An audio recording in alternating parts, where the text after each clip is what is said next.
Assalamualaikum warahmatullahi wabarakatuh. Salam sejahtera. Shalom. Om Swastiwastu, Namo Buddhaya. Salam kebajikan. Perkenalkan, nama saya Nikodemus Rahabian. Nomor induk dosen nasional 002311770002. Saya adalah salah satu staf pengajar tetap pada Politeknik Negeri Ambon, jurusan akuntansi, program studi D3 akuntansi. Latar belakang pendidikan saya adalah manajemen. Mata kuliah yang saya ampu adalah manajemen keuangan, pengantar manajemen, statistik, penganggaran, dan analisa laporan keuangan. Pada kesempatan ini, saya akan menyampaikan pernyataan diri dosen dalam unjuk kerja Tridharma Perguruan Tinggi atau PDD UKT PT pada bidang pengajaran. Pada kesempatan ini pula, saya akan memaparkan salah satu mata kuliah yang saya ampu adalah pengantar manajemen dengan kode mata kuliah AK 3108 yang diajarkan pada semester ganjil, yakni semester 1 dengan bobot SKS adalah 2 SKS. Mata kuliah pengantar manajemen merupakan mata kuliah prasyarat yang disajikan kepada mahasiswa yang memuat topik-topik penting mengenai prinsip-prinsip manajerial, tugas, dan peran manajemen dalam mengelola organisasi bisnis. Pemahaman terhadap materi-materi ini menjadi dasar bagi mahasiswa untuk dapat menguasai materi-materi lanjut mengenai akuntansi dan manajemen keuangan, prinsip dasar keuangan, kewirausahaan, perpajakan, dan bisnis. Pengantar manajemen juga merupakan suatu kajian mata kuliah yang di dalamnya berisi muatan tentang keseluruhan kegiatan yang dinamis dan berkaitan, serta memahami tingkatan manajemen dan keterampilan maupun peran-peran yang dapat membantu mahasiswa setelah lulus dan berada di dunia kerja. Capaian pembelajaran mata kuliah ini atau CPMK yang diharapkan dari mata kuliah ini adalah mahasiswa mampu menguasai konsep teoritis mengenai fungsi-fungsi manajemen dalam organisasi. Kemampuan akhir yang diharapkan atau sub CPMK dari pembelajaran mata kuliah ini adalah: pertama, mahasiswa mampu menjelaskan konsep dasar dan ruang lingkup manajemen, tingkat manajemen, dan keterampilan serta peran manajemen. Yang kedua, mahasiswa mampu menjelaskan perkembangan teori manajemen. Yang ketiga, mahasiswa mampu menjelaskan pentingnya perencanaan, jenis-jenis perencanaan, dan langkah-langkah perencanaan, serta pemecahan berbagai macam masalah dengan cara tertentu. Yang keempat, mahasiswa mampu menjelaskan pengorganisasian dan prinsip-prinsipnya. Yang kelima, mahasiswa mampu menjelaskan pentingnya pengarahan seorang pimpinan terhadap bawahannya. Yang keenam, mahasiswa mampu menjelaskan konsep dasar dan ruang lingkup fungsi pengawasan.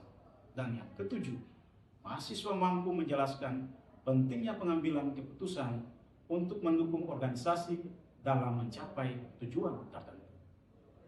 Metode pembelajaran yang diterapkan adalah metode kuliah, metode diskusi, dan metode tanya jawab, serta contoh kasus. Proses perkuliahan berlangsung selama 16 kali tatap muka, yang di dalamnya terdapat 2 kali tes yang berlangsung pada pertengahan semester, yaitu pada pertemuan ke-8, dan pada akhir semester, yaitu pada pertemuan ke-16. Metode penilaian adalah penilaian atau evaluasi terstruktur dengan membobotinya, yaitu kehadiran 10%, tugas 25%, ujian tengah semester 30%, ujian akhir semester 35%. Referensi yang digunakan dalam pembelajaran mata kuliah ini adalah: yang pertama, perilaku organisasi manajemen sumber daya manusia dan organisasi, yang ditulis oleh Murhed, Grigori, dan Griffin. Yang kedua, perilaku organisasi oleh Rickner, Robert, dan Kanishi. Dan yang ketiga, pengantar manajemen oleh Siswana. Selanjutnya, saya akan menampilkan video pembelajaran di kelas dengan topik perencanaan. Selamat menyaksikan. Ya, selamat siang semuanya. Iya.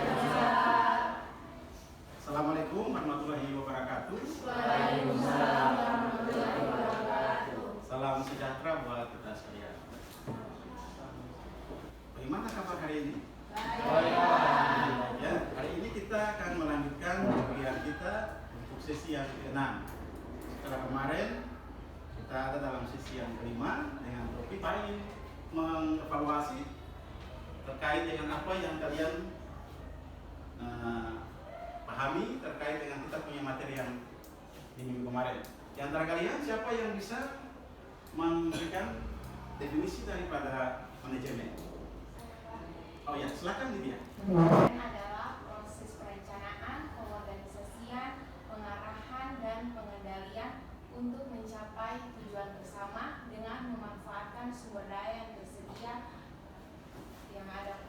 Ya, terima kasih. Ya. Jawaban baik sekali.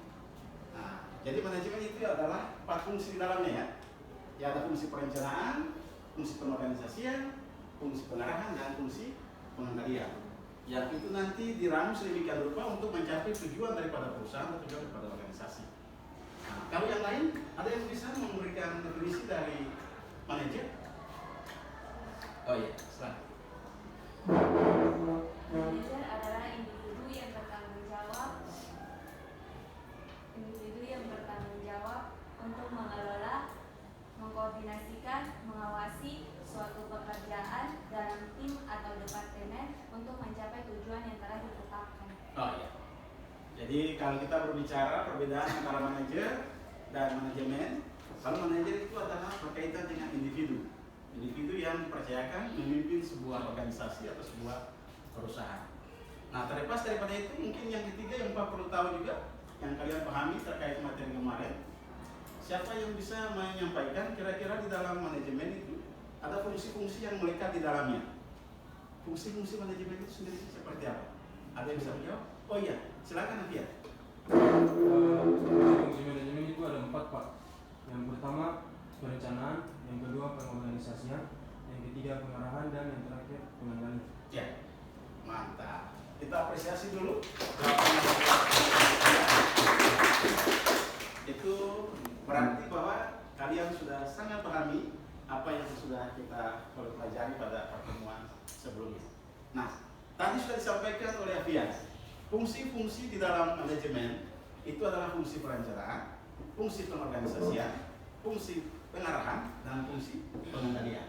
Nah, hari ini kita akan membahas salah satu dari 4 fungsi yang ada dalam fungsi-fungsi manajemen itu sendiri, yaitu fungsi perencanaan. Fungsi perencanaan kita punya ada 3 subtopik yang ada di dalamnya. Yang pertama, bagaimana kita memahami pengertian daripada perencanaan itu sendiri. Lalu yang berikut ada alasan-alasan perlunya perencanaan serta jenis-jenis rencana. Di dalam kehidupan sehari-hari, pasti kalian sudah bisa memahami perencanaan ya. Perencanaan itu berasal dari kata dasarnya itu adalah rencana. Nah, apa itu rencana?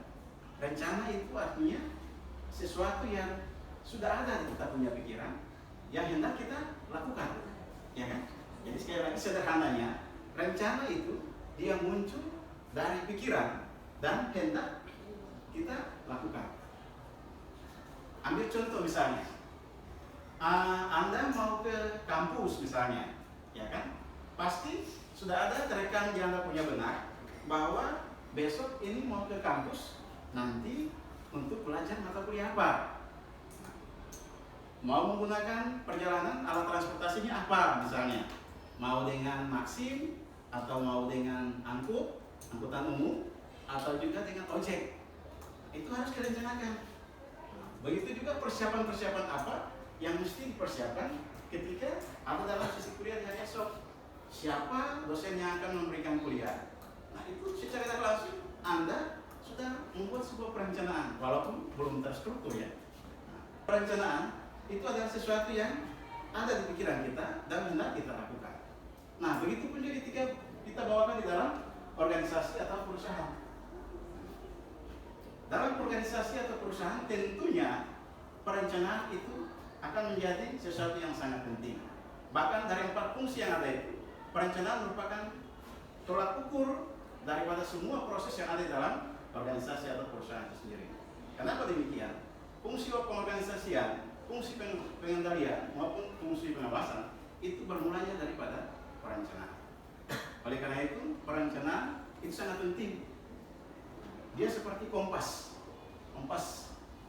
Dia menentukan arahnya seperti apa, sasarannya seperti apa, dan tujuannya seperti apa.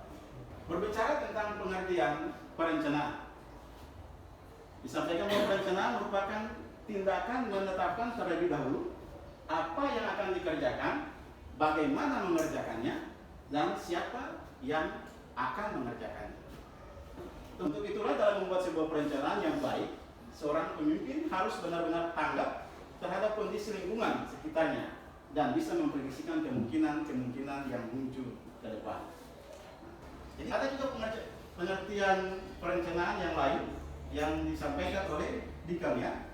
Itu menyatakan bahwa perencanaan adalah upaya menyusun berbagai keputusan yang bersifat pokok yang pandang paling penting yang akan dilaksanakan menurut urutan guna mencapai tujuan yang telah ditetapkan. Nah, dari pengertian ini, dalam menyusun sebuah perencanaan, ada kegiatan-kegiatan, ada program-program yang harus dilakukan dengan skala prioritas. Jadi sekian banyak program-program atau kegiatan-kegiatan yang sudah direncanakan dalam organisasi, kemudian mengurut-urutkan berdasarkan skala prioritas, mana yang lebih didahulukan atau mana yang lebih diutamakan. Kemudian juga ada pendapat lain yang disampaikan oleh Jeff Stoner. Stoner menyampaikan bahwa perencanaan adalah proses menetapkan sasaran dan tujuan dan tindakan yang perlu untuk mencapai tujuan atau goal. Nah, di dalam perencanaan apa yang perlu diputuskan oleh seorang manajer atau apa yang diputuskan oleh pihak manajemen, itu biasanya dalam bentuk pertanyaan yang disingkat menjadi 5W H. Ada what, when, where, who, why, dan how. What, apa yang harus dilakukan. Jadi dalam menyusun sebuah perencanaan menjadi pertanyaan pembuka, apa yang harus dilakukan. Kemudian kapan melakukannya? Apa melakukannya? Mingguan atau di bulan tertentu atau di jam tertentu, itu semua diatur dalam sebuah perencanaan yang disusun oleh seorang manajer. Kemudian where, di mana melakukannya? Kalau di mana melakukannya berkaitan dengan tempat pelaksanaannya, entah itu di kantor sendiri atau di cabang-cabang atau di tempat-tempat yang sudah ditentukan berdasarkan yang direncanakan. Lalu kemudian who, siapa yang melakukannya? Apakah itu dilakukan oleh pimpinan atau manajer sendiri, ataukah dilakukan oleh bagian produksi atau bagian keuangan, bagian pemasaran, atau bagian personal? Nah, itu menyangkut siapa yang melakukannya. Kemudian why, mengapa melakukannya? Pasti karena ada sesuatu yang menjadi tujuan daripada perusahaan sehingga itu perlu dilakukan. Lalu yang terakhir, how, bagaimana melakukannya. Ini merupakan rangkaian pertanyaan yang harus seorang manajer pahami dalam menyusun sebuah perencanaan. Tadi kan sudah dibilang manajer itu seperti apa. Sampai di sini ada yang mau bertanya? Oh, ada ya? Silakan. Jadi setelah mendengar penjelasan dari Pak, mengapa perencanaan itu sangat penting dalam suatu perusahaan atau organisasi? Iya. Terima kasih. Pertanyaannya baik sekali. Mengapa perencanaan itu dia dianggap sangat penting? Tadi waktu awal Pak sudah sampaikan bahwa perencanaan itu adalah sesuatu yang sangat vital. Dia seperti kompas, dia menentukan arah kemana organisasi atau perusahaan itu berjalan. Dia menentukan sampai sejauh mana tujuan perusahaan itu bisa tercapai. Nah, untuk berbicara tentang mengapa perencanaan itu penting, Anda perhatikan ini ada gambar menjawab pertanyaan yang disampaikan oleh teman Anda Sri tadi. Mengapa perencanaan itu penting? Yang pertama, untuk mengkoordinasikan usaha-usaha. Jadi perencanaan itu dianggap penting karena digunakan untuk mengkoordinasikan usaha-usaha. Ini mengisyaratkan bahwa di dalam perencanaan, selain dilakukan secara person per person atau orang per orang, tapi juga dilaksanakan secara menyeluruh, kelompok-kelompok. Nah, kalau Anda perhatikan di dalam organisasi atau dalam perusahaan, ada bagian pemasaran, ada bagian keuangan, ada bagian produksi, ada bagian personalia, dan masing-masing bagian itu memiliki tujuan-tujuan yang berbeda sesuai dengan bidang-bidang yang ada pada mereka. Nah, oleh karena itu, untuk supaya tujuan perusahaan secara menyeluruh itu dia tercapai, perlunya ada koordinasi yang dilakukan antar bagian-bagian yang ada itu, sehingga tidak terkesan bahwa oh ini bagian keuangan maunya seperti begini, bagian personalia maunya seperti begini. Tetapi semuanya akan dikoordinir secara bersama-sama antara bagian yang satu dengan bagian yang lain, supaya tujuan daripada perusahaan itu bisa tercapai. Yang berikut, pentingnya perencanaan yang kedua untuk mengantisipasi perubahan. Jadi dengan adanya perencanaan yang baik, katakanlah bahwa ketika ada kondisi-kondisi yang di luar daripada ekspektasi perusahaan, rencana perusahaan, tetapi itu bisa diminimalisir. Ada langkah-langkah atau kebijakan-kebijakan yang sudah disiapkan oleh perusahaan supaya apa? Supaya ketika ada kondisi-kondisi yang terjadi, itu bisa diminimalisir, bisa dikurangi dampaknya, paling tidak dampak yang buruk itu. Itu fungsi dan pentingnya perencanaan. Lalu yang kedua, untuk pengembangan manajer. Nah, untuk pengembangan manajer ini kan manajer dituntut bagaimana supaya dia bisa secara optimal menggunakan skill, kemampuan dan keahlian yang ia miliki untuk mengembangkan perusahaan di mana ia pimpin. Lalu yang kemudian untuk pengembangan standar kerja. Tentunya kalau berbicara tentang pengembangan standar kerja, maka perusahaan akan belajar dari peristiwa-peristiwa yang sebelumnya. Kemudian dia menganalisis untuk menentukan kira-kira apa yang mau dilakukan untuk waktu-waktu yang akan datang. Jadi pengalaman-pengalaman sebelumnya dikaji. Kalau yang baik itu tetap dipertahankan dan dikembangkan. Kalau ada kelemahan-kelemahan, dicari kira-kira solusinya seperti apa supaya ke depan dapat memberikan pengembangan yang lebih baik ke depan. Oke, yang berikut tentang tipe-tipe perencanaan. Kalau berbicara tentang perencanaan, ada dua tipe saja, atau dua jenis. Yang pertama itu adalah perencanaan strategi atau perencanaan strategis, dan yang kedua adalah perencanaan operational plans. Jadi kalau berbicara tentang perencanaan strategi, itu biasanya orang singkat RENSTRA, yang tadi Pak sudah sampaikan di awal itu, RENSTRA, rencana strategi. Kalau rencana strategi ini, kita merencanakan sesuatu yang dalam skop yang besar, yang global oleh perusahaan. Misalnya, perusahaan ingin meningkatkan kapasitas produksinya, atau perusahaan ingin melakukan ekspansi. Kalian tahu ekspansi itu apa? Ekspansi? Ada yang tahu ekspansi? Ekspansi? Ya, perluasan usaha ya. Jadi ekspansi itu di mana perusahaan berupaya untuk meluaskan atau membesarkan usahanya. Dan nanti dia buka cabang-cabang di tempat-tempat tertentu yang sudah dilakukan survei. Atau perencanaan strategis untuk melakukan inovasi produk. Nah, Anda lihat sekarang ini kan yang Anda pegang handphone misalnya, dari waktu ke waktu selalu dilakukan inovasi. ada jenis ini, tiba-tiba muncul lagi yang terbaru ini, yang terbaru ini. Nah, itu yang dilakukan oleh pihak perusahaan dalam kaitan dengan rencana strategis. Supaya apa? Supaya perusahaannya itu tetap masih bisa bertahan dan bisa bersaing dengan perusahaan-perusahaan yang lain. Kalau tidak dilakukan inovasi ya selesai, tutup.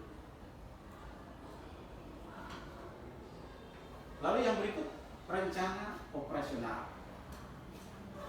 Kalau rencana operasional itu biasanya dalam bentuk satuan-satuan kegiatan atau proyek-proyek yang direncanakan oleh perusahaan.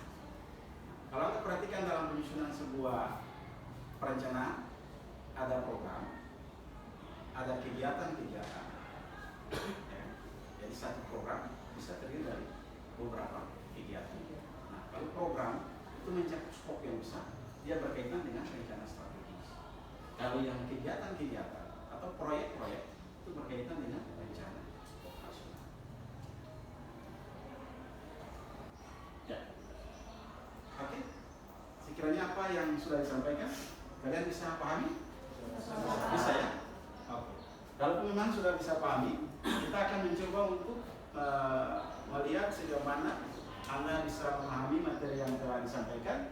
Oleh karena itu, nanti kelas ini kita bagi menjadi 4 kelompok yang nanti mendiskusikan apa yang menjadi masalah yang perlu dikerjakan di setiap kelompok. Oleh karena itu, mungkin bisa ketua kelas bisa disetting supaya kelas ini bisa dipetakan menjadi 4 kelompok untuk kita masuk di dalam kelompok diskusi. Bisa ya? Silakan. Yang lain coba aktif. Untuk kalian diminta untuk kerjakan di kelompok masing-masing, menyusun sebuah rencana bisnis. Menanyakan kelompok mana yang bisa mempresentasikan apa yang telah dilakukan di kelompoknya. Supaya bisa. Ayo, yang mana kelompoknya? Kami Pak. Oh iya. Nah, silakan. Baik, Assalamualaikum warahmatullahi wabarakatuh. Waalaikumsalam warahmatullahi wabarakatuh. Selamat siang, selamat sejahtera buat kita semua. Terima kasih waktu dan kesempatannya sudah diberikan kepada saya. Perkenalkan, nama saya Kadri Maratu, berdirinya saya di sini. Saya mewakili kelompok saya akan mempresentasikan hasil kerja kami perencanaan bisnis bagaimana yang telah materi yang telah dipaparkan tadi. Maka dari sini kami membuat suatu kerja nyata dengan kami membuat suatu perencanaan bisnis. Tentu perencanaan bisnis yang telah kami lakukan di sini itu jenis usaha, yaitu usaha itu yang bernama Es Kelapa Muda Kekinian. Tentu di dalam usaha kami ini kami mempunyai struktur organisasi, yaitu yang terdiri dari pimpinan usaha, manajer operasional, dan manajer keuangan. Adapun visi dan misi bisnis kami sebagaimana untuk kami menentukan arah tujuan atau pandangan ke depannya, yaitu yang berbunyi visi Es Kelapa Muda Kekinian ini diharapkan menjadi usaha yang memajukan perekonomian terlebih khususnya di Kota Ambon, masyarakat Indonesia pada umumnya bahkan mendunia. Nah, Es Kelapa Muda Kekinian ini juga akan menggiatkan bisnis dengan mengajak para petani dan UMKM sehingga memiliki dampak perekonomian yang besar. Nah, di sini kami terfokuskannya itu kepada daerah sekitaran kita, yaitu terlebih lokalnya dulu. Apabila sudah di sini sudah kami jalankan dengan sebaik mungkin, maka akan kami mengekspansi ke beberapa daerah atau bahkan sampai mendunia. Kami juga mempunyai produk Es Kelapa Muda Kekinian, yaitu produk utama bisnis Es Kelapa Muda yaitu Es Kelapa Muda original dan Es Kelapa Muda campur dan beberapa varian lainnya yang memang berdasarkan hasil survei kami yang memang digandrungi banyak oleh masyarakat.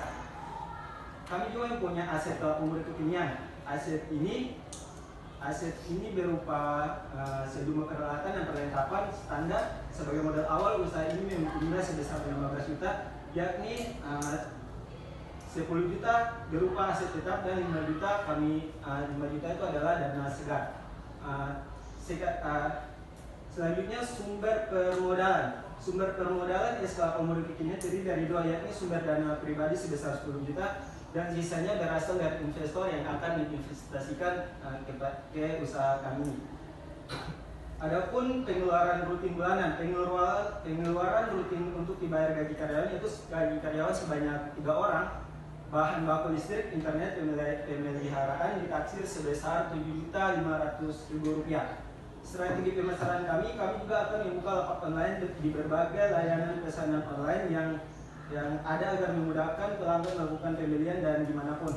Selain itu, bisnis kami ini juga membuka lapak kecil di 3 lokasi strategis pemasaran kami dilakukan di media sosial, sebagaimana dengan pengembangan digital yang saat ini yang sudah semakin maju, dan kami juga akan melakukan berbagai konten menarik. Selain itu, SK Pemuda Kekinian juga akan memberikan promosi diskon kepada berbagai konsumen yang mau menjadi konsumen di bisnis kami ini.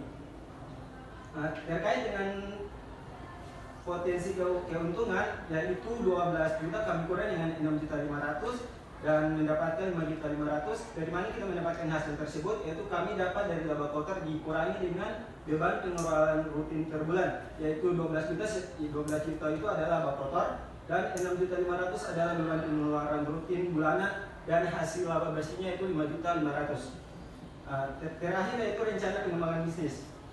Dalam jangka pendek, kami akan fokus mengembangkan jaringan UMKM yang sebagaimana telah kami sebutkan di visi dan misi bisnis kami, yaitu jaringan UMKM kami akan membantu pemasaran sehingga meningkatkan penjualan ke depannya. Selanjutnya kami akan membuka cabang baru di salah satu Alfamidi. Jika rencana bisnis berjalan dengan baik, SK Pemuda Kekinian akan membuat cabang di daerah lainnya dalam waktu setahun ke depan. Nah itu teman-teman dan dosen sekalian, itu adalah tahapan-tahapan perencanaan bisnis yang telah kami lakukan sebagaimana bentuk implementasi kerja nyata dari sekian pemaparan materi yang telah dosen berikan kepada kami dari awal hingga kini. Sekian dari saya. Wassalamualaikum warahmatullahi wabarakatuh dan selamat pagi. Ya, luar biasa. Apa yang telah dipaparkan oleh Fadli mewakili kelompoknya itu sangat sempurna. Dan kiranya itu menjadi contoh yang baik buat kelompok-kelompok yang lain. Saya yakin juga bahwa kelompok-kelompok yang lain juga pasti sudah mempersiapkan apa yang telah kalian buat di kelompok masing-masing. Cuma karena kita punya keterbatasan waktu, sehingga Pak berpikir bahwa apa yang disampaikan oleh Fadli dan teman-teman sudah bisa mewakili kelas ini terkait dengan bagaimana menyusun sebuah rencana bisnis. Nah, tadi disampaikan bahwa rencana bisnis yang dilakukan itu adalah penjualan es kelapa muda kekinian. Dari penjualan apa? Ya, tadi dibilang apa? Berarti apa yang mau dibuat? Ternyata yang mau dibuat adalah penjualan es kelapa muda kekinian. Kemudian juga ada proses-proses yang sudah dipaparkan tadi, sampai yang terakhir itu bagaimana usaha ini punya rencana pengembangan luar biasa, komplit dari mulai awal proses sampai selesai dengan adanya rencana pengembangan yang telah dirumuskan oleh Fadli dan teman-teman di kelompok. Oleh karena itu kita memberikan apresiasi kepada Oke, dengan demikian kita punya pemaparan materi dan kita punya diskusi di hari ini boleh nyatakan selesai. Nanti ada tugas ya. Ada tugas yang nanti Pak share ke grup WA yang ada punya secara bersama. Yang dilihat saja tugasnya nanti dibuat minggu depan kumpul seperti biasanya. Nanti minggu depan dikumpulkan untuk menjadi penilaian tugas kalian di dalam penilaian. Oke, demikian. Sampai jumpa di minggu depan. Terima kasih.